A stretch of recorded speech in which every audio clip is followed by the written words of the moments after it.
So these are kind of the two main assays that we run. OmniSeq Comprehensive is on the left. It's just, as I said, it's for targeted therapies looking for specific mutations. On the right is OmniSeq Immune Report Card. It's more looking at the immunotherapy candidates that are out there when you look at the tumor microenvironment and the immune signature in the microenvironment. A real strength of OmniSeq Comprehensive is we've run thousands of these samples because this was launched prior to Immune Report Card. And it's using an ion torrent system, which helps us get a very low QNS rate, which we calculate to be around 2 to 4%.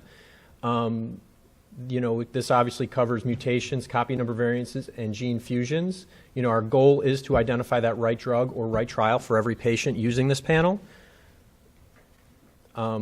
Another strong part of all this that we feel makes us stand out at having that low QNS rate is not just the AmpliSeq technology, which is the ion torrent sequencing technology, but is also what we call our proprietary pre-analytical pipeline, which, after this talk isn't going to be too proprietary because it includes what we're doing with Covaris.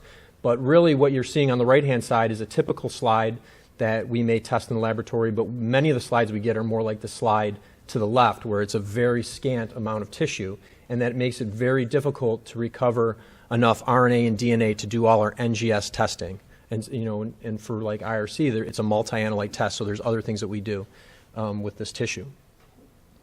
So to go over Immune Report Card really quickly, we are really looking at tumor antigen production by looking at TMB and MSI by next generation sequencing using DNA that we extract from our slides using Covaris. We are also looking at TIL patterns, both by a targeted RNA-seq panel as well as immunochemistry to CD8.